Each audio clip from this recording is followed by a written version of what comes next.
Quisiera, mientras usted busca su Biblia, voy a estar en Juan capítulo 4, llegamos al capítulo 4, pero quisiera en este tiempo de oración pastoral presentar algunas peticiones de suma importancia en precisamente la palabra del Señor en Primera de Timoteo, capítulo 2, nos exhorta y nos dice: ante todo, se hagan plegarias, oraciones, peticiones y acciones de gracias por todos los hombres, por los reyes y por todos los que están en autoridad, para que podamos vivir una vida tranquila y sosegada con toda piedad y dignidad. Porque esto es bueno y agradable delante de Dios nuestro Salvador, el cual quiere que todos los hombres sean salvos y vengan al pleno conocimiento de la verdad. ¿Por qué leo ahí en Primera de Timoteo? Es precisamente porque es importante que como iglesia roguemos por los reyes, por las autoridades, roguemos por nuestras naciones. Y sabemos que hoy, muchos equipos sabemos, y si no se acaba de enterar, el país de Venezuela está pasando por un proceso electoral, y esperemos que sea electoral y realmente sea genuino. Y queremos orar por esta nación. Yo personalmente he tenido que ver tantos venir de Venezuela habiendo dejado habiendo dejado todo y empezar una nueva vida solo por gobiernos lamentablemente que son gobiernos dictatoriales y que no buscan realmente la tranquilidad y la paz de los ciudadanos, sino pues buscan otras cosas, gobiernos corruptos en muchos aspectos. Y quisiera orar, sin verdad tomar una posición en particular, solo quisiera orar para que el Señor realmente traiga paz de alguna manera a Venezuela. Sabemos que nuestra paz solo está en Cristo, pero sí debemos orar para que haya esta paz socialmente donde puedan las personas vivir en tranquilidad, en sosiego, que pueda ser un país donde las personas no tengan necesidades básicas, esenciales, un país donde realmente haya la libertad religiosa. Quisiera orar por ese proceso y que el Señor dirija. Sabemos que al final el Señor sabe, el Señor es soberano, ya Él sabe absolutamente lo que va a pasar en este día y mañana y pasado mañana y todos los días. Pero sí es importante que nosotros oremos y reconciliemos nuestros deseos a la voluntad de nuestro gran Dios. Y debemos orar, esto es bueno y agradable, como leí en la palabra del Señor. Quisiera orar por el país de Venezuela, especialmente en este día, que Dios, si así lo permite, puedan tener una verdadera libertad. Quisiera orar por la iglesia en Venezuela, porque sabemos que estos temas en nuestros países podrían ser de mucha división en medio de las iglesias. Orar por nuestros hermanos que se mantengan firmes mirando al Señor y no a ningún político en particular, porque al final pueden cambiar los políticos, pero nuestra confianza no está en ellos, está en el Señor. Así que vamos a orar por eso. Quisiera orar también, a nivel internacional están pasando los Juegos Olímpicos y tuvimos la desdicha, algunos de ser testigos de la burla a nuestro Señor, como en estos Juegos Olímpicos, en las ceremonias iniciales, hicieron burla de la cena del Señor, hicieron burla de muchos aspectos que atacan al cristianismo. Y lamentable escuchar que el presidente de Francia está totalmente de acuerdo con eso. Le comentaba el pastor Byron que él dijo que eso va a ser recordado, que ahora la gente no entiende, pero eso va a ser recordado por los próximos 100 años de tan bueno que fue. Bueno, la realidad es que va a ser recordado por la eternidad. Y si no se arrepiente, lo va a recordar muy claro en el lugar de tormento. Debemos orar por estos Juegos Olímpicos, ¿verdad? Que hay tantas cosas ocurriendo en este mundo, que haya realmente un arrepentimiento y un quebrantamiento. Oremos, debemos orar por todos los hombres. Quisiera presentar en oración también a la mamá de nuestro hermano Ernesto. Tuvo que salir de emergencia para Miami. Su mamá la buscó la ambulancia, está en el hospital en el día de hoy, así que el hermano salió, creo que está estable hasta donde sé, pero vamos a orar también por Maida, que es una hermanita que siempre está pendiente de nuestra iglesia y la consideramos como parte de nuestra casa. Así que oramos, mis hermanos, en estas peticiones y de una vez oro por el tiempo que tendremos en su palabra. Oramos. Padre eterno, Padre, celestial, tú que vives, reinas con poder, eres soberano sobre todas las cosas, eres Rey de reyes, Señor de señores. El universo completo te responde a ti, porque tú eres creador de todas las cosas, pero también eres sostenedor de todas las cosas, Señor, y asimismo el juez de todos. Sabemos que ya tú has condenado el pecado, has condenado el pecado. Cuando el hombre pecó, así tu ira fue sobre el pecado, y Cristo en la cruz del Calvario pagó por el precio de nuestro pecado. Pero aún este mundo hay personas que no han procedido al arrepentimiento y tendrán su juicio. Te rogamos, Señor, por las naciones de este mundo y en especial hoy por Venezuela. Traemos nuestros corazones a ti. Hemos visto en primera fila el dolor, la separación.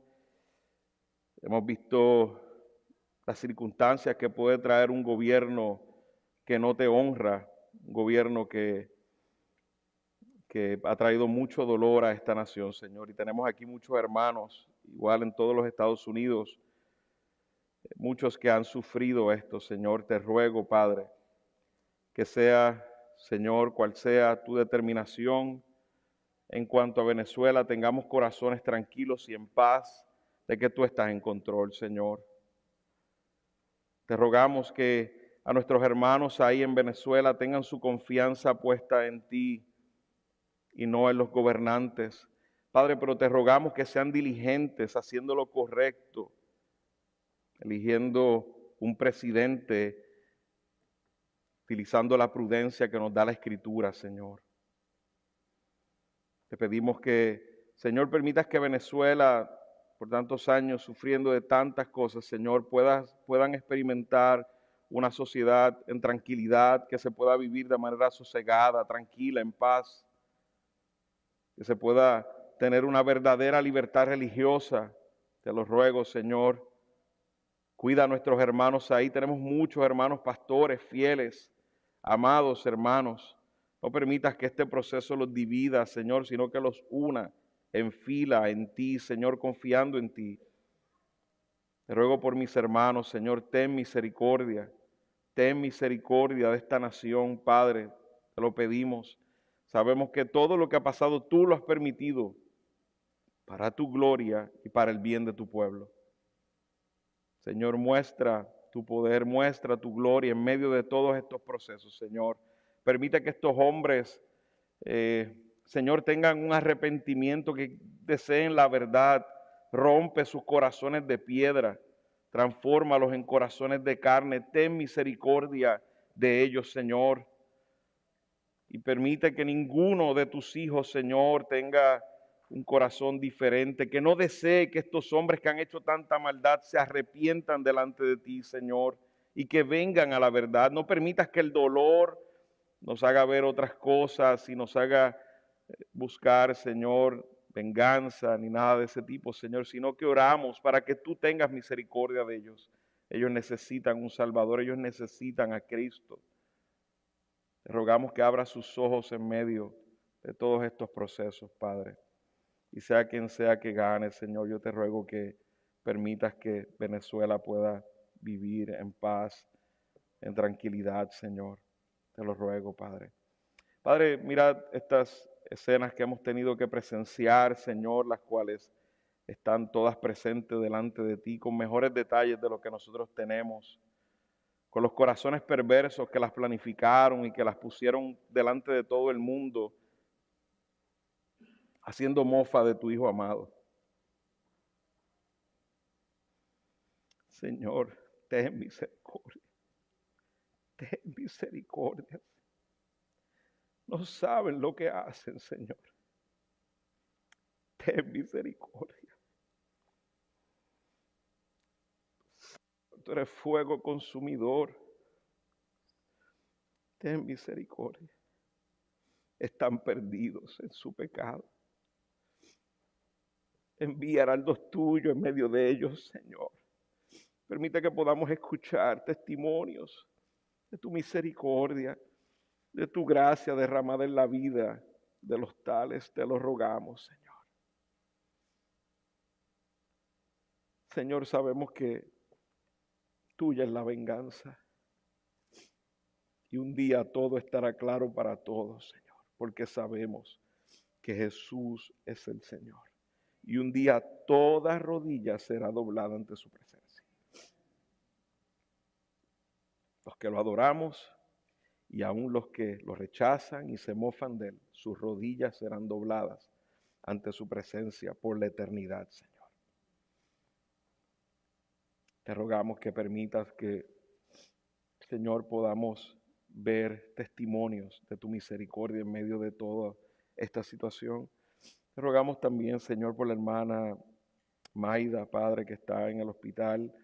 Nuestro hermano Ernesto y su cel fueron con ella, Señor. Te rogamos que puedan cuidarla, estar con ella en estos días tan difíciles, con la condición de Gervasio, su esposo. Te pedimos por ellos, Señor, ten misericordia en medio de todas estas aflicciones físicas, Señor. Dale paz y tranquilidad a nuestro hermano Ernesto y que pueda ser luz aún en medio de ese hogar de su mamá, Señor, te lo rogamos, Padre. Padre, te damos gracias por tu palabra es abundante, tu palabra es buena, es lo que necesita nuestra alma.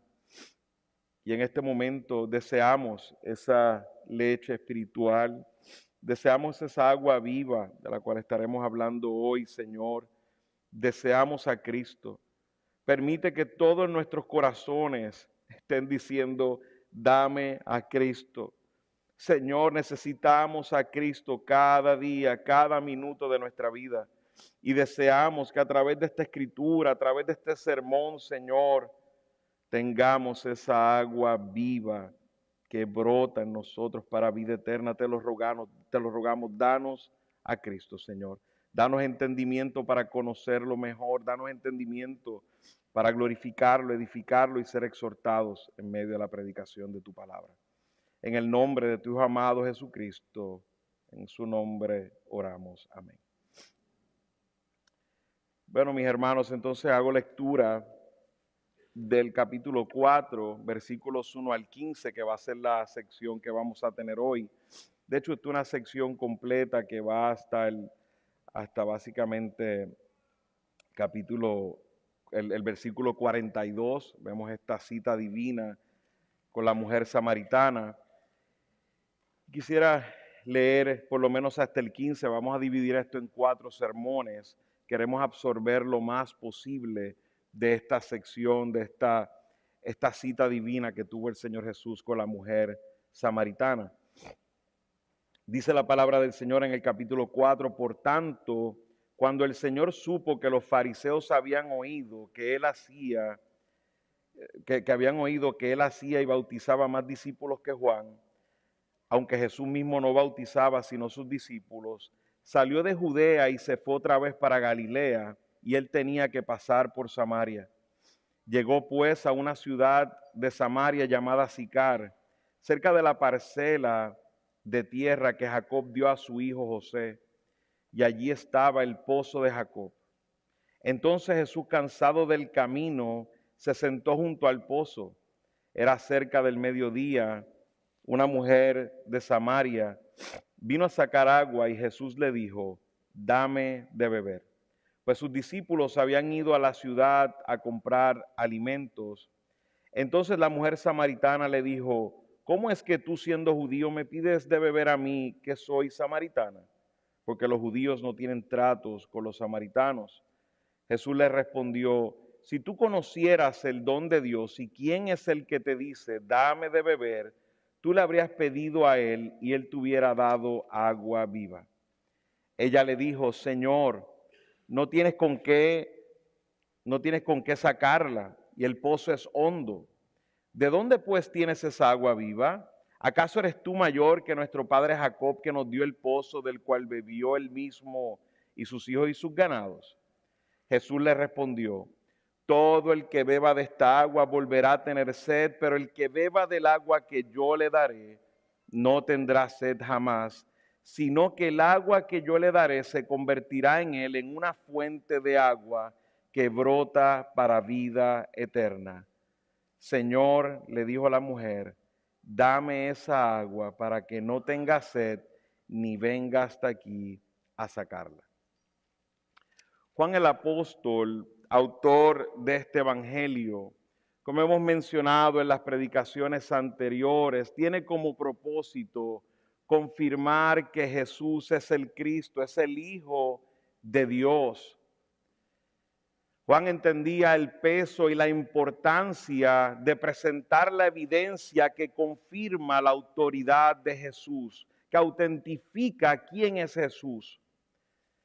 El hecho de que Jesús es el Mesías prometido. Y eso está el apóstol Juan trabajando a través de los testimonios, como ya hemos visto el testimonio de Juan el Bautista. Vemos aún la conversación con Nicodemo y ahora vemos esta cita divina del Señor con esta mujer samaritana.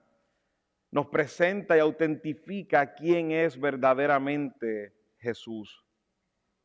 Tenemos un contraste muy importante entre el capítulo 3 que ya hemos estudiado y este capítulo 4 en cuanto, ¿verdad? Vimos en el capítulo 3 a Nicodemo y vemos ahora a la mujer samaritana.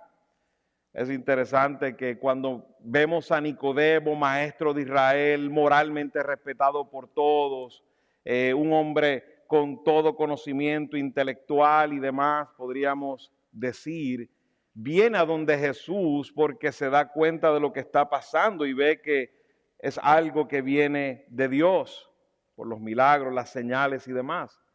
Pero aquí vemos un encuentro totalmente diferente, es otro aspecto totalmente diferente. Vemos una mujer ignorante en cierta manera, vemos a una mujer adúltera, cofornicaria, vemos a una mujer que no fue a buscar a Jesús, como fue el caso de Nicodemo, fue a los puestos de Jesús, fue a buscarla a ella. Y vemos este contraste y son dos personas totalmente diferentes en dos contextos y circunstancias diferentes.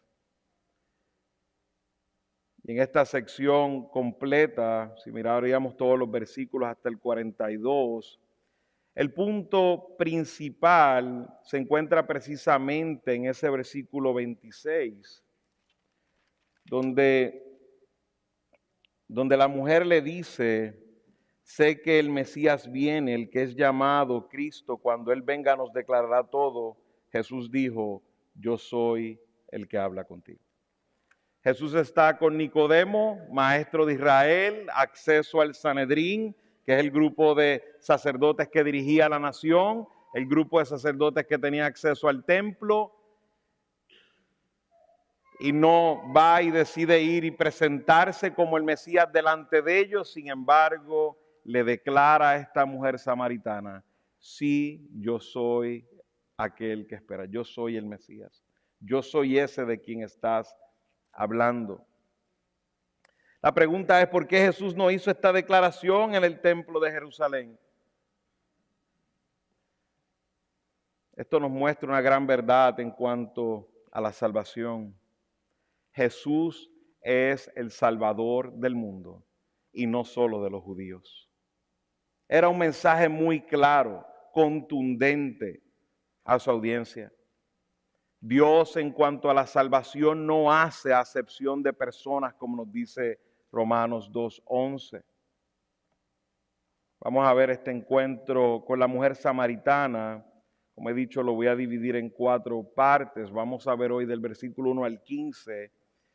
La semana que viene vamos a ver del 16 al 24 en cuanto a la pregunta. Hoy veremos la pregunta y la conversación en cuanto al agua.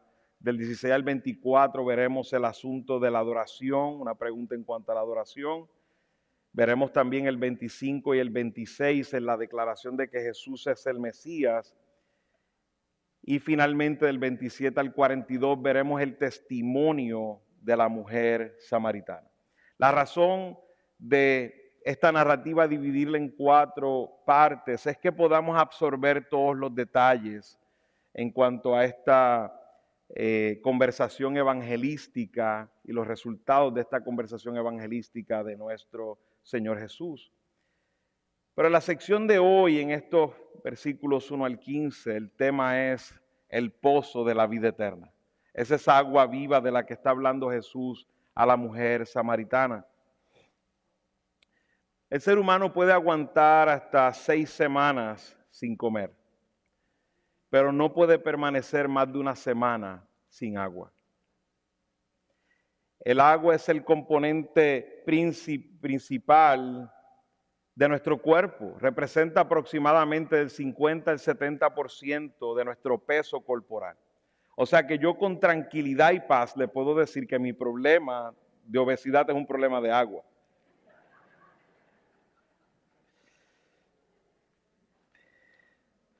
El agua es esencial en el cuerpo humano, sin duda alguna. El agua satisface nuestra sed. El agua nos mantiene con vida.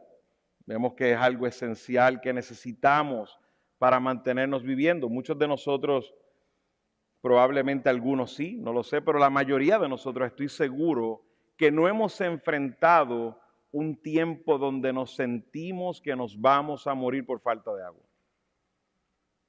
Probablemente algunos han pasado eso, pero el agua nos mantiene con vida. Sin agua no podemos vivir. Si estás en el desierto, te darías cuenta cuánta agua se necesita para mantenerte con vida. De hecho, aquellos que han experimentado estar en el desierto, el tema es el agua. No hay otro tema. El tema es el agua y algunos nutrientes que son necesarios, pero el agua es esencial. El agua no tan solo nos satisface nuestra sed, nos mantiene con vida, sino que el agua también nos limpia. El agua es el método que utilizamos para limpiar nuestras cosas, aún nosotros, nuestros cuerpos. El agua también tiene este elemento que suaviza lo que está duro. Usted pone algo duro en agua y queda un poco más suave, más manejable. El agua también, cuando usted va a los bomberos con esos camiones llenos de ¿qué? De agua para apagar ¿qué? El fuego. El agua que corre por un río consistentemente te limpia y puede limpiarte en todo momento porque no es agua estancada. Vemos que el agua tiene ese elemento de purificarnos, de limpieza. El agua también produce fruto. Si usted no tiene agua para sus sembradíos van a morir. El agua es necesaria para que haya fruto en la tierra. De hecho, nos damos cuenta que los pueblos y las ciudades más antiguas que se formaron a raíz de dónde estaban las fuentes de agua. Normalmente cuando iban por diferentes lugares, saber dónde se iban a establecer en tiempos antiguos, buscaban un lugar donde había agua. Casi todas ciudades conocidas que son antiguas fueron establecidas en esos lugares porque habían pozos de agua que suplían, en mi pueblo llamamos venas de agua que suplían a diferentes lugares. Muchos pueblos se formaron alrededor de un pozo o un manantial de agua. Así era precisamente en cada pueblo. Nosotros estamos tan alejados de esto, porque ya nosotros tomamos por garantía el agua. Aquí precisamente en Estados Unidos es muy poco lo que nos quedamos sin agua, a lo mejor cuando pasa una tormenta o que están arreglando alguna tubería una vez al año y nos quedamos sin agua. Y sufrimos ciertamente y pensamos que se acabó el mundo cuando no tenemos agua. Es complicado y luz ni decirlo. Pero el agua es un asunto serio. Si hay agua, tenemos vida. Si hay agua, tenemos vida, físicamente hablando. De hecho, si el Señor, físicamente hablando, solo detiene el agua, en algunas semanas todo estará destruido. Todo estará terminado. Usted sabe que en las casas hay una llave que usted cierra y se va todo el agua. Si el Señor cierra esa llave y se va todo el agua, es cuestión de semanas, vamos a morir. Así de esencial es el agua. Más allá de toda duda, el agua es esencial para la vida humana. Y ahora podemos ver esta gran analogía que utiliza nuestro Señor en cuanto a reconocer nuestra necesidad de Él. Ahora, cuando miramos cómo Cristo se refiere a Él como ese pozo de agua de vida eterna, como esa agua eterna, esa agua viva, entonces ahora entendemos que es una analogía perfecta para poder entender que Jesús es esencial en la vida humana. Jesús es ese pozo de agua de vida eterna. Y en el versículo 10 que leímos, resalta dos preguntas que son importantes y al final tomaremos un poco de tiempo en ellas, pero en ese versículo 10, Jesús dice, si tú conocieras el don de Dios y quién es el que te dice, dame de beber. Estas son dos preguntas que son las preguntas de la vida. La mujer samaritana no tenía contestación a estas preguntas. Y estas son las preguntas en las que deben rondar nuestras conversaciones evangelísticas. ¿Cuál es el don de Dios? ¿Quién es Jesús? ¿Cuál es el don de Dios? ¿Quién es Jesús? Nuestras conversaciones evangelísticas deberían rondar acerca de esas preguntas. El mismo Jesús dice, si tú supieras el don de Dios y quién es el que te está pidiendo agua, pero el problema y la limitante está en eso. Es que el mundo en el que estamos no entiende, está ciego, está sordo para escuchar cuál es el don de Dios y quién es Jesús. Y la narrativa de estos versículos del 1 al 15, los voy a dividir en 4 puntos que estaremos viendo de aquí en adelante. Para poder entender la narrativa, no es que son necesariamente unos imperativos, nada de eso, simplemente es para entender la narrativa. Y lo primero que vamos a ver es el camino a Samaria, luego veremos el pozo de Jacob, luego veremos una mujer, la mujer sedienta, y finalmente veremos el agua que quita la sed para siempre.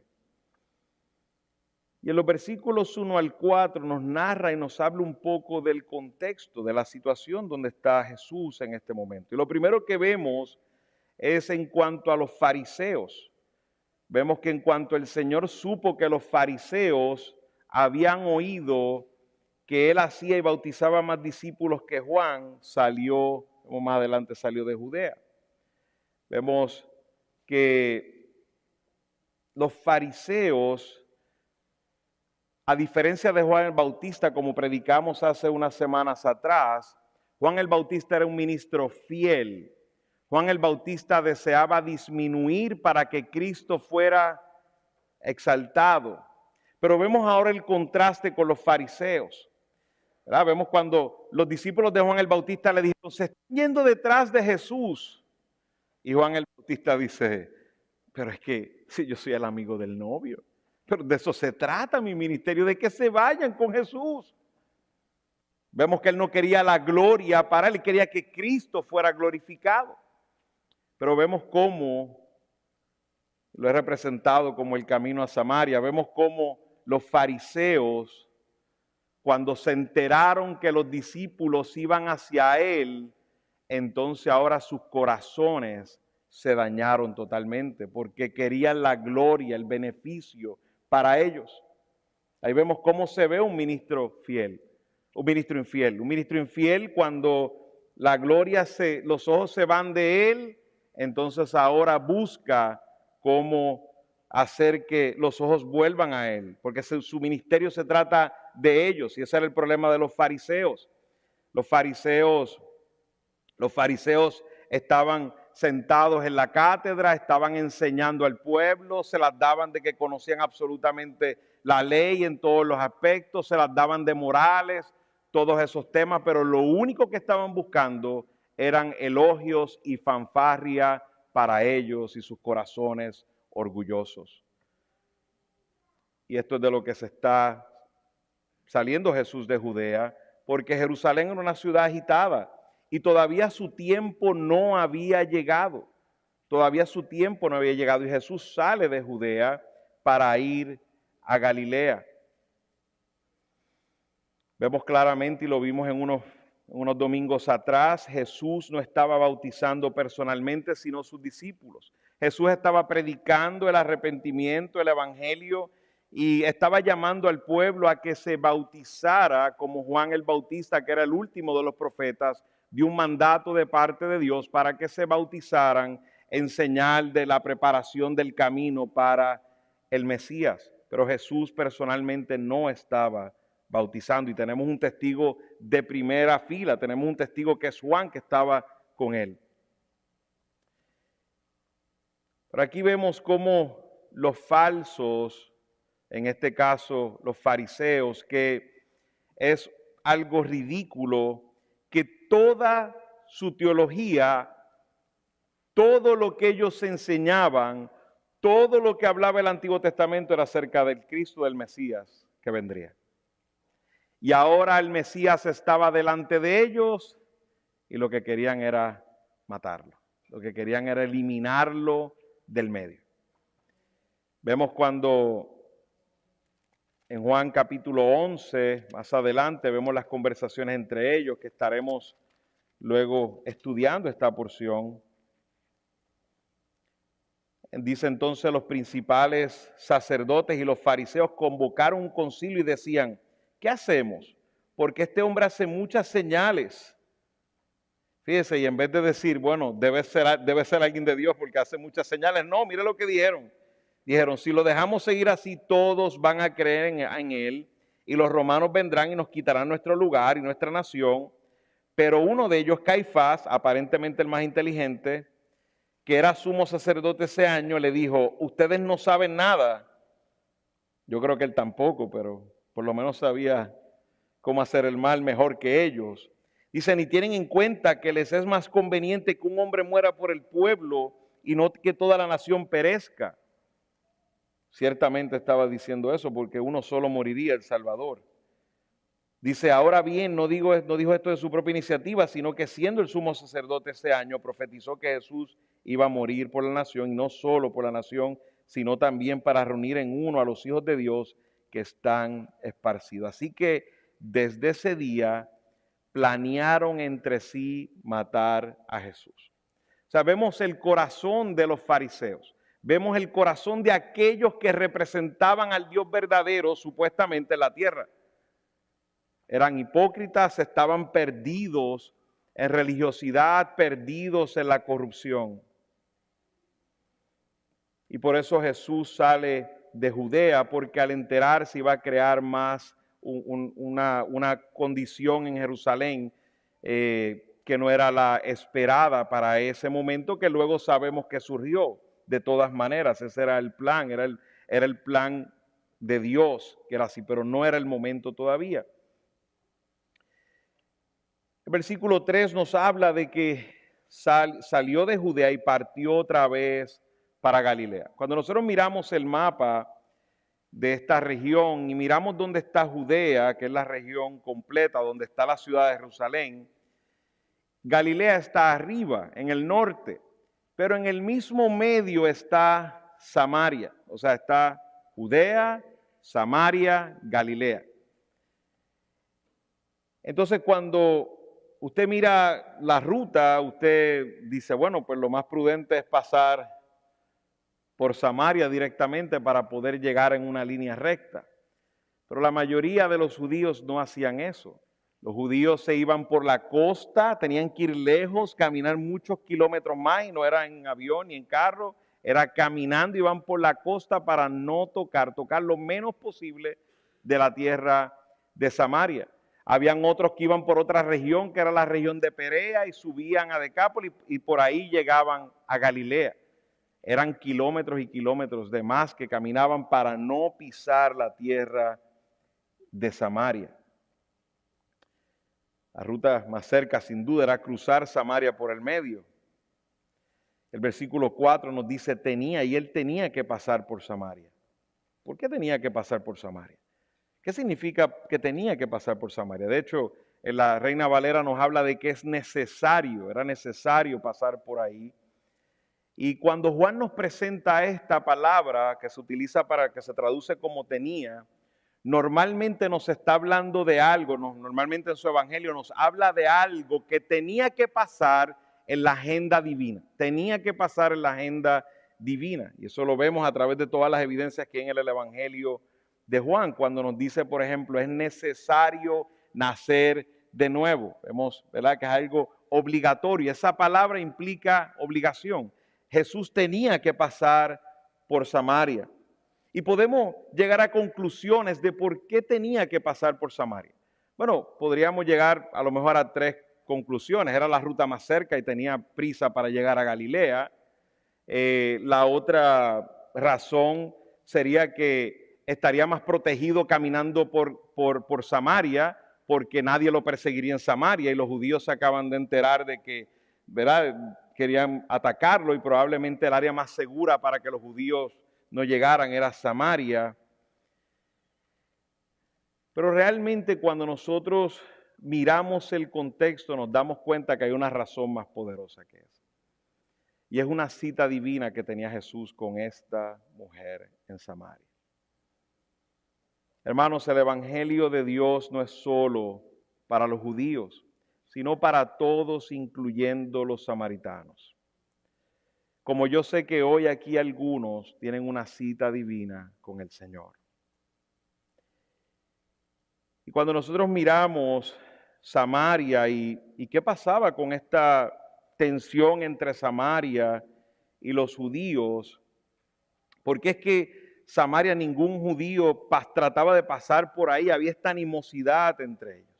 Bueno, Samaria es la capital del reino norte de Israel, se llamaba Israel. La nación se dividió en 2 después que el reinado de Salomón, cuando Salomón muere, le toca el reinado a su hijo Roboam, y Roboam como rey es duro con el pueblo, le piden que le baje los impuestos y todo esto, y entonces Roboam puso duro con el pueblo y el pueblo se fue con Jeroboam, que era el asistente, el ayudante, uno de los manos derechas de Salomón. Entonces había una profecía en cuanto a esto, después puede leer sobre esto, Dios diciéndole a Jeroboam, te entrego 10 tribus, porque sabía lo que iba a pasar con Roboam. Entonces se van 10 tribus hacia el norte y se quedan 2 tribus en el sur, la tribu de Judá y la tribu de Benjamín. Son las tribus que se quedan en el sur. Esto sucede, Salomón muere y sucede esto, se dividen 10 tribus al norte, 2 tribus en el sur. Y esas tribus del norte normalmente se hacía referencia a ellas como Israel. Usted normalmente ve cuando se habla de Israel, normalmente se refiere a esas 10 tribus. No estoy diciendo todo el tiempo, en la mayoría de las ocasiones. De hecho, hubo profetas como Oseas, por ejemplo, que estuvo casi la mayoría de su ministerio, su predicación fue en el reino norte de Israel para que el pueblo se arrepintiera, para que no viniera el juicio de Dios sobre ellos. Y así era como estaba Israel dividido en las 12 tribus, 10 tribus en el norte, 2 tribus en el sur. Y en el área de Judea era donde estaban las 2 tribus del sur, y en el área de Samaria, que así como se llamó la capital de Samaria, en la región norte estaba Israel, que eran las 10 tribus del norte. Más adelante el rey Omri nombra a Samaria como capital del reino norte. Y más adelante, el reino norte cayó en cautiverio a manos de los asirios.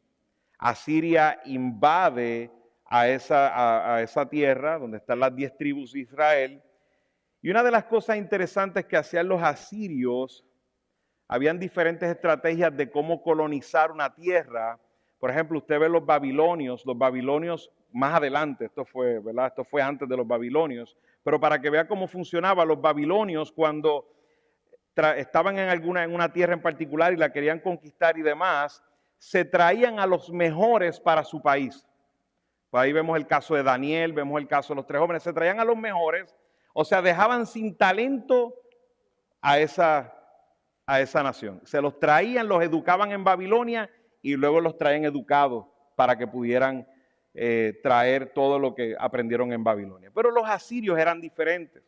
Los asirios, en su estrategia, los asirios tomaban ese lugar donde habían ganado la guerra y había cautiverio, y traían gente de su pueblo que venía de todas las otras naciones, inundaban el lugar, ponían a todos los hombres ahí para que se mezclaran entre ellos.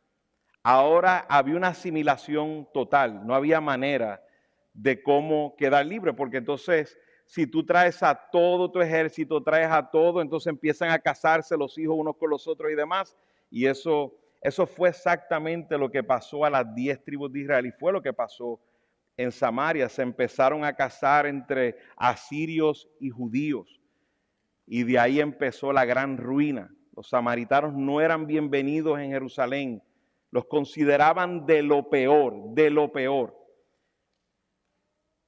Los samaritanos, de igual manera que los judíos del sur, observaban la Torá, pero no aceptaban los profetas que Dios les enviaba al reino del norte y aún al reino del sur. O sea, cuando usted mira qué creían los samaritanos, bueno, pues habiendo sido judíos, creían en los 5 primeros libros de la Escritura, lo que llamamos el Pentateuco. Eso era su teología, esa era su teología, de venía toda su teología.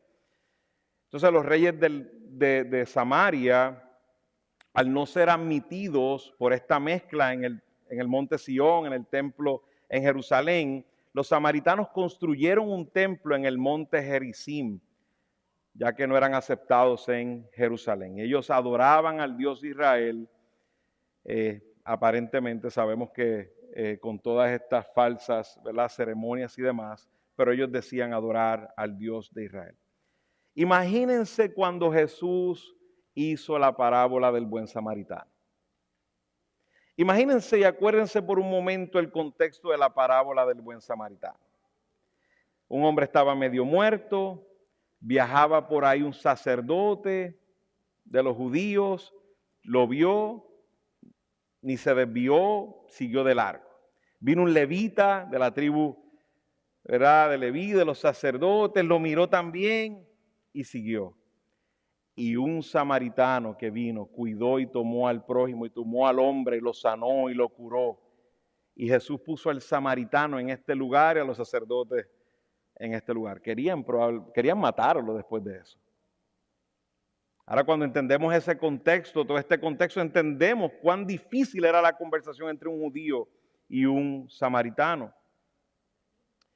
Lo que nos lleva, ya viendo el camino a Samaria, vemos ahora lo que he visto como el pozo de Jacob. En el versículo 5 nos dice que llegó pues a una ciudad de Samaria llamada Sicar, cerca de la parcela de tierra que Jacob dio a su hijo José, y allí estaba el pozo de Jacob. Sicar era un pueblo dentro de este distrito de Samaria, junto a la heredad que Jacob, como nos dice el texto, le dio a su hijo José. Esto pasó, lo podemos ver en Génesis 27, después puede tomar un tiempo y demás. Y aquí fue precisamente donde luego se entierra, a José más adelante. O sea que esto era una tierra muy importante para los judíos y aún para los samaritanos y para los judíos. Y se entiende que más de 1000 años después, en este momento, más de 1000 años, Jacob había construido un pozo y este era el pozo que le estaba dando agua a los samaritanos por todo ese tiempo. Por eso vemos cuando la mujer samaritana le dice, ¿acaso eres mayor que nuestro padre Jacob? El pozo de Jacob que le dio agua a él, a sus hijos, a todos sus ganados y lleva por estos años, tantos años, supliendo agua. ¿Tú eres más grande que él? Bueno, la respuesta es sí, Jesús es más grande que Jacob. Vemos también que ahí Jesús llega al pozo de Jacob cerca del mediodía, nos dice el texto ya en nuestra tradición al mediodía, nos habla de la hora sexta en el calendario judío. Normalmente se empezaba a contar desde que salía, ¿verdad?, el sol y habían pasado 6 horas, normalmente esto es el mediodía, desde si contamos que sale el sol a las 6 de la mañana, es cerca del mediodía. Y vemos que Jesús está cansado del camino y se sienta junto al pozo. Hermano, esto también es sumamente importante porque vemos que Jesús es hombre, es humano y tenía sed, estaba cansado, estaba exhausto y necesitaba agua. Divino y hombre, el verbo encarnado, también tenía limitaciones físicas porque tenía una humanidad completa. Una humanidad completa, obviamente con la diferencia, sin pecado. Pero todo estaba listo para esta cita divina. Jesús estaba en el lugar correcto, en el tiempo correcto, como siempre. Y aquí llega una mujer sedienta. Nos dice el versículo más adelante que llega esta mujer, una mujer de Samaria vino a sacar agua y Jesús le dijo, dame de beber. Las mujeres normalmente hacían estas labores en la tarde-noche porque hacía menos calor. Es interesante que al mediodía vemos como una mujer va a buscar agua donde está el sol en su pleno apogeo. Es algo raro, porque esta mujer vino a buscar agua a esta hora. Bueno, vemos en el contexto que era una mujer en cierta manera rechazada por las otras mujeres. Era una mujer que vivía en fornicación, que ya era su quinto marido. Vemos toda esta escena. Era una mujer que sin duda era rechazada por las otras mujeres. Usted se imagina esa escena, usted ser amiga de una que lleva 5 esposos. Usted dice, yo como que no quiero relacionarme tanto con ella definitivamente. Y vemos cómo esta mujer en su dolor, en su vergüenza, prefiere caminar porque habían otros lugares donde recoger agua, porque este pozo llevaba agua a muchos otros lugares en las diferentes aldeas, pero ella va hasta este lugar caminando más tiempo a plena luz del día, lo cual nos dice que había un desprecio grande hacia esta mujer, había una vergüenza grande en su vida por su pecado.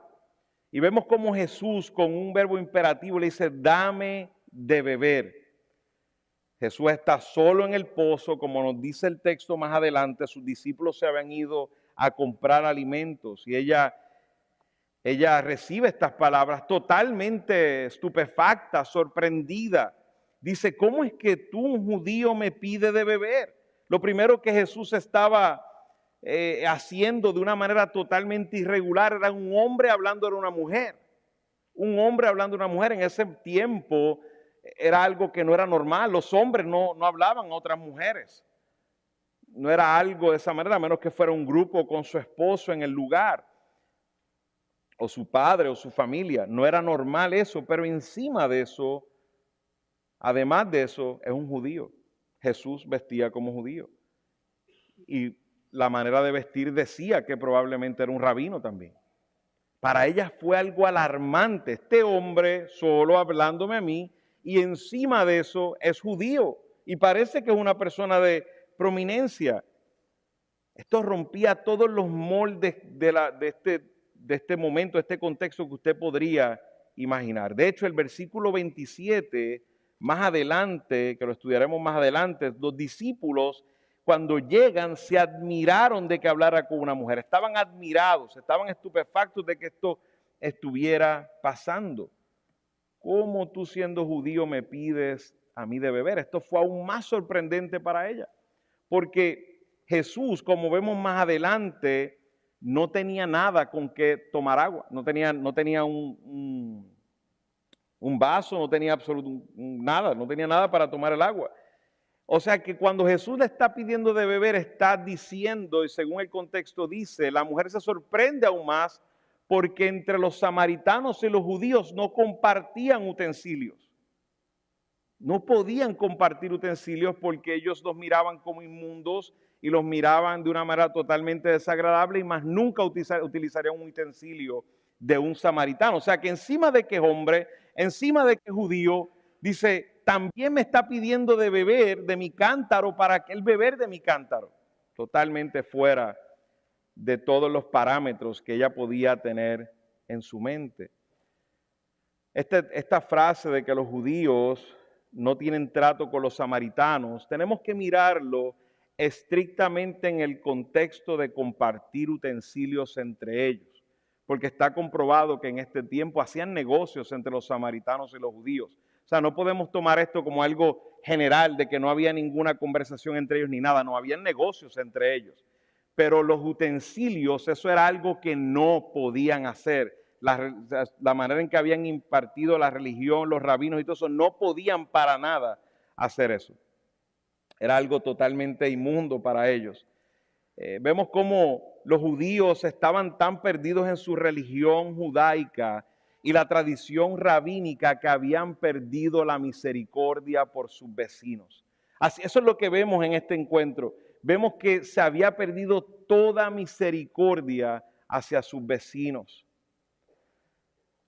En el versículo 10 vemos cómo Jesús aprovecha la sed física de esta mujer para explicarle sobre su sed espiritual y le ofrece agua viva. Agua viva. ¿Y a qué se refiere Jesús con agua viva? Porque la mujer no entendió que el tema era espiritual. Cuando Jesús le dice agua viva, ella le pide dame de esa agua. Y vemos este término agua viva, lo que está hablando es de una agua que sale, como dice el americano, de un spring. O sea, una agua que burbujea, que va adelante como si fuera un manantial, ¿verdad? O sea que no hay una referencia espiritual en esas palabras en particular. Jesús está haciendo una analogía, es espiritual, pero ella no lo está entendiendo como espiritual, sino que lo está entendiendo con las palabras como están. Está entendiendo una agua que fluye, una agua como si fuera manantial, un río que va adelante. Y este precisamente es el problema de todos aquellos a quienes evangelizamos. Están muertos y necesitan el agua de vida, pero no conocen el don de Dios, la salvación, y no saben quién es Jesús, como decía al principio. Esta mujer está perdida en quién es Jesús. Él no tenía idea de quién era la persona que tenía enfrente de ella. No tenía una sola idea, una sola pista, y menos sabía qué iba a hacer y a qué se estaba refiriendo.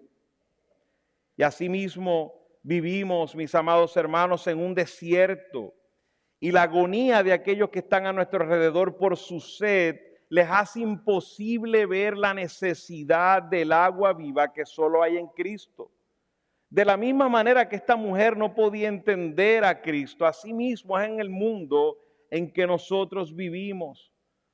Su ceguera es tal que no pueden, aun con el agua delante de ellos, saciar su sed. Y estas son las preguntas, como bien Jesús y decía al principio, deben rondar en nuestras conversaciones evangelísticas acerca del don de Dios, la salvación, porque para hablar de salvación debemos hablar de arrepentimiento, porque si no sería salvo ¿de qué? La sentencia del pecado. ¿Y quién es Jesús? ¿Quién es Jesús? ¿Qué revela la palabra de Dios acerca de Jesús? Vemos que la pregunta de la mujer es una respuesta negativa. ¿De dónde pues tienes esa agua viva? No vio a Cristo como esa respuesta, sino que está preguntando, ¿dónde está esa agua viva? La mujer sigue hablando en el plano físico, no se ha dado cuenta que es una conversación espiritual. Solo se había enfocado en el plano físico, material y en su necesidad material. Y asimismo es las personas que no han recibido esta agua. Como nosotros fuimos en un día, solo estábamos buscando lo material, lo que necesito. Por eso es que en muchos lugares que se llaman iglesias se predica un evangelio de las necesidades. Usted ve a personas, se llaman ministros, y vienen aquí a decir, bueno, Jesús hoy te va a resolver tu matrimonio. Jesús hoy te va a dar el trabajo que necesitas. Jesús hoy te va a dar el dinero que tú siempre has soñado. Jesús hoy te va a restaurar la relación con tus hijos. Ese es el plano en que las personas están. Pero Jesús no le está hablando de una agua física, Jesús le está hablando de la necesidad espiritual, que es lo que realmente necesitan las personas. Claro, pues van, se llenan los altares, la gente va al frente porque se le está hablando de todo lo que necesitan materialmente. Pero déjame decirte, si no tienes el agua viva de Cristo, eso sirve de absolutamente nada. Eso es temporal, eso es como el pozo de Jacob. El pozo de Jacob suplía agua, pero todos ellos habían muerto. Ninguno ahí se mantuvo vivo. El agua era hasta cierto tiempo y tenían que ir a buscar y a buscar y a buscar. Pero ese no es el pozo de Jesús. El pozo de Jesús satisface la sed para siempre, para siempre. Hay muchos que se acercan a Jesús con sus necesidades delante de ellos. Pero a Jesús debemos acercarnos con nuestro pecado delante de nosotros y nuestra necesidad de un Salvador. Tan igual que esta mujer en este punto, hasta este punto, ¿verdad? Porque sabemos que eventualmente ella procede a la fe. Pero Jesús está sentado en el pozo diciendo, si supieras quién está aquí. Si supieras quién está aquí. Asimismo, hay algunos entre nosotros que no saben quién está aquí. Y usted dice, bueno, ahí está el pastor, están los hermanos. Pero aquí en la iglesia de Cristo está Cristo. Este es el cuerpo de Cristo. Y Jesús te conoce bien, sabe quién eres, conoce tu pecado, conoce tu necesidad, la verdadera necesidad, que es esa necesidad de agua, de vida eterna. Esta mujer no había reconocido su sed. ¿De dónde tienes esa agua viva? La respuesta es Jesús. Jesús es la represa de agua viva. Jesús es el pozo de agua de vida eterna. Él es el que tiene el agua que quita la sed para siempre. Miren cómo responde Jesús con paciencia en el versículo 13 y le dice, todo el que beba de esta agua volverá a tener sed, pero el que beba del agua que yo le daré no tendrá sed jamás, sino que el agua que yo le daré se convertirá en él en una fuente de agua que brota para vida eterna. No puedes comparar el pozo de Jacob, los recursos materiales que tienes, cualquier pluma de agua. No puedes compararla con el agua de Cristo. El agua de Cristo te satisfacrá para siempre. Tu sed será eliminada para siempre. Por eso vemos que al final le dice, Señor, dame de esa agua para que no tenga sed ni venga aquí a sacarla. Ella seguía en el plano material, físico. La mujer de la mente samaritana probablemente pensaba que Jesús le estaba hablando de un agua mágica que le ahorraría el viaje durante el día tan caluroso para buscar agua en el pozo.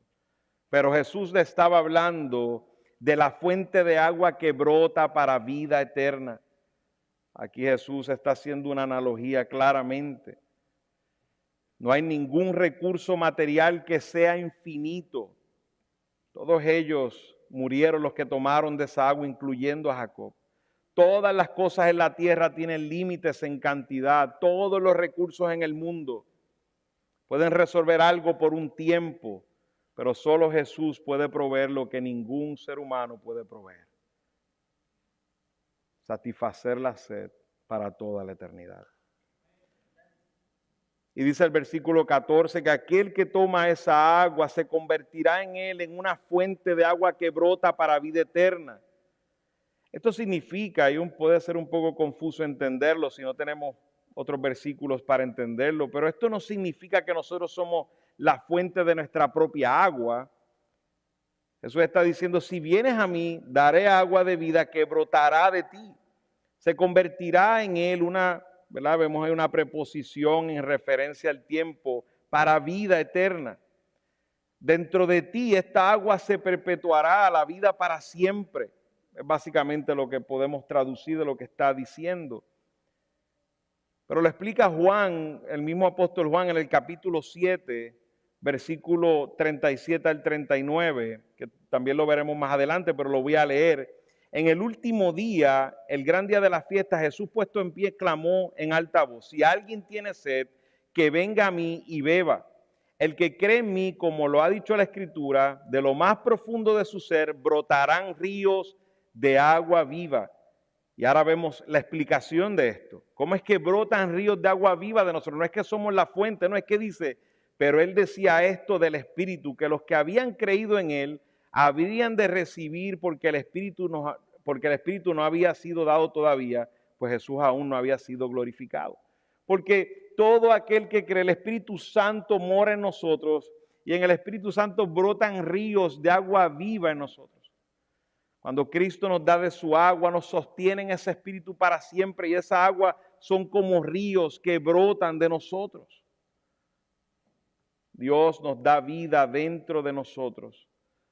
No somos la fuente de agua, sino que el Espíritu que está en nosotros. y su Espíritu que nos sostiene por toda la eternidad. El agua de Cristo, mis amados, es suficiente para salvarnos, pero también para sostenernos eternamente. Esta mujer, como cualquier otro pecador perdido, necesitaba entender los asuntos importantes antes de beber esta agua. Lo primero, la realidad de su pecado. Vemos cómo Jesús más adelante la invita a hablar sobre su marido. La realidad de su pecado. Antes de ir a la fuente de agua es, háblame de tu pecado. Y además la identidad de Jesús como Salvador. Jesús es el único. Sin conocer a Jesús no podremos tomar de su agua. El Evangelio es conocer a Jesús como Señor y Salvador. Era necesario reconocer su maldad y tener fe en el Señor Jesús. Y Jesús está sentado en el pozo hoy esperando por ti, que estás sediento espiritualmente. Si tú conocieras el don de Dios y quién es el que te dice, dame de beber. Solo escucha esas palabras hoy si estás aquí sediento. Jesús está sentado en el pozo hoy esperando para que vengas a satisfacer tu sed. Isaías 55:1 nos dice, vengan a las aguas todos los que tengan sed. Hoy Jesús es el pozo de la vida eterna, te ofrece agua viva que te levantará de la muerte espiritual y te dará del agua que brota para vida eterna. Reconoce tu pecado, la realidad de tu pecado, de que estás sediento espiritualmente y ven, acércate a Cristo. En Éxodo 17 nos narra, para terminar y concluir, que el pueblo de Israel estuvo en el desierto y estuvieron en un momento sin agua. De hecho, le decían a Moisés, nos vamos a morir. ¿Cómo es posible que nos hayas traído a morir en este desierto? Vuélvenos a Egipto otra vez. Es interesante porque ya hablando nosotros en el contexto de creyentes, ya nosotros como hermanos, ¿cómo nos ministra esta palabra del Señor hoy? Vemos a este pueblo que había visto la salvación de Dios sacándolo de Egipto y ahora están en medio del desierto diciendo, Dios nos va a dejar morir aquí en medio de este desierto. Se les olvidó el Dios que hizo que vieron las plagas, porque ellos las vieron con sus ojos las plagas. Vieron los milagros de las plagas, vieron el mar abrirse. Dios ahogando a todos los egipcios que los siguieron. Y ahora están en el desierto dudando de Dios. Dios nos va a dejar morir. Y ellos sí tenían sed, estaban en el desierto y sin agua. Y Moisés va donde Dios y Dios le dice, golpea la peña. Y golpeó la peña y salió agua. Eso era una sombra de lo que sería Jesús, hermanos. Vemos cómo Jesús es el agua en medio del desierto. Ellos debieron haber dicho en ese momento, Dios, tú eres nuestro Salvador, Dios. Un día tú nos darás de esa agua para vida eterna. Un día enviarás a esa agua que está representada en esta roca. Pero no tan solo pasó una vez. En Números 20 nos damos cuenta que el pueblo vuelve otra vez a quedarse sin agua. ¿Y qué hicieron? En vez de decir, Señor, tú nos has sostenido hasta aquí, confiamos en ti, Señor, tú eres bueno, tú nos darás lo que necesitamos. No quisieron quejarse otra vez. Quejarse, murmurar, traer situaciones, disensiones, al nivel que llevaron a su líder a pecar. Ahora Dios le dijo a Moisés no que golpeara la peña, sino que le hablara a la peña.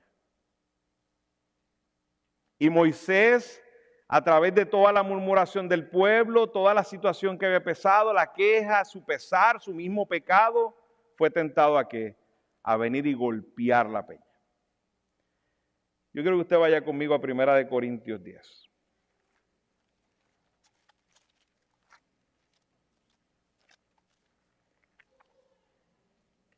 Y con esto ya, si Dios permite, terminamos. Más hoy que estamos preparando nuestros corazones para estar juntos en la mesa del Señor. Ahora viene Moisés, golpea la peña y sí, brotó agua, porque Dios va a cumplir lo que prometió a su pueblo. Pero le dijo a Moisés que no vas para la tierra prometida. Y ninguno de esa generación fue tampoco. Y mira cómo el apóstol Pablo nos habla acerca de esa experiencia del pueblo. Dice, porque no quiero que ignoren, hermanos, que todos nuestros padres estuvieron bajo la nube y todos pasaron por el mar. En Moisés todos fueron bautizados en la nube y en el mar. Todos comieron el mismo alimento espiritual y todos bebieron la misma bebida espiritual porque bebían, mire lo que dice, de una roca espiritual que los seguía. La roca era ¿quién? Cristo. Ellos debieron haber visto en esa roca la salvación. Ellos debieron haber honrado a Dios porque es Salvador. Debieron haber confiado en el Señor, quien es quien los sostiene. Sin embargo, dice, Dios no se agradó de la mayor parte de ellos y por eso quedaron tendidos en el desierto. Y fíjense, estas cosas fueron las que sucedieron, dice Pablo, como ejemplo ¿para quién? Para nosotros. Dice, a fin de que no codiciemos lo malo como ellos lo codiciaron, no sean pues idólatras como fueron algunos de ellos, según está escrito, el pueblo se sentó a comer y a beber y se levantó a jugar, ni forniquemos como algunos de ellos fornicaron y en un día cayeron 23,000, ni provoquemos al Señor como algunos de ellos lo provocaron y fueron destruidos por las serpientes, ni murmuren como algunos de ellos murmuraron y fueron destruidos por el destructor. Estas cosas les sucedieron como ejemplo y fueran escritas como enseñanza para nosotros, para quienes hemos llegado al fin de los siglos. Hermanos amados, aquel que nos ha dado agua viva, ese es quien nos sostiene para siempre. Usted no necesita más si usted está tomado de esa agua viva. Si usted está tomado del agua de Cristo, de esa agua viva, usted ha puesto su vida en Cristo, su sed ha sido saciada. Líbrese de la murmuración, líbrese de la queja, líbrese de estar poniendo sus ojos en las cosas materiales de este mundo, líbrese de traer a Dios en su ira, ¿verdad? Con nuestras múltiples quejas y problemas. Nuestra vida está segura en Él. Jesús nos ha dicho que nos dará todo lo que necesitamos. Él ha saciado nuestra sed de salvación y su agua está constante en nosotros. El agua de Cristo satisface nuestra sed espiritual. El agua de Cristo mantiene nuestra vida con salud. El agua de Cristo ha limpiado y aún limpia cada día lo que está sucio en nosotros. El agua de Cristo suaviza lo que está duro en nuestras vidas, en nuestros corazones, endurecidos por nuestro pecado. El agua de Cristo apaga el fuego que trae mi pecado. El agua de Cristo corre como un río día a día para limpiarme de mi abundante maldad. El agua de Cristo produce fruto en mi vida. Como decía al principio, todo pueblo se formaba alrededor de un pozo de agua para mantenerse vivo. Hermanos, que hemos bebido del agua de Cristo, Jesús es nuestro pozo de vida eterna. Si tenemos a Él, tenemos lo esencial para vivir, tenemos todo. Isaías 12, 2 al 3 dice, Dios es mi salvación, confiaré y no temeré, porque mi fortaleza y mi canción es el Señor. Dios es mi Señor Dios, Él ha sido mi salvación, con gozo sacarás aguas de los manantiales de la salvación. Hermanos, saquemos con gozo agua de los manantiales de Cristo. Cuando tengamos tentación de quejarnos, tengamos tentación de sentirnos con esa sed, tomemos del manantial de Cristo. Oremos a nuestro Dios. Padre amado, tu palabra es tan buena para nuestra alma, Señor. Tu palabra es esa agua también, Señor, que sacia nuestra sed. Perdónanos, Señor, cuando en ocasiones Hemos estado como esta mujer samaritana mirando todo en un plano físico, material. Perdónanos cuando no hemos reconocido que tu agua viva nos ha salvado, pero también nos sostiene día a día, Señor. Que en esa agua somos limpios, que en esa agua suaviza nuestro endurecimiento, Señor, que podemos confiar que el fruto que tiene viene de esa misma agua viva, Señor, que brote en nosotros como ríos de agua viva por tu Espíritu Santo que está en nosotros, Padre. Pero entre nosotros sabemos que hay algunos que están sedientos, Señor.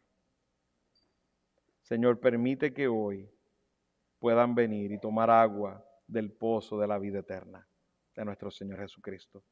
A Él sea la gloria y la honra. En su nombre oramos. Amén.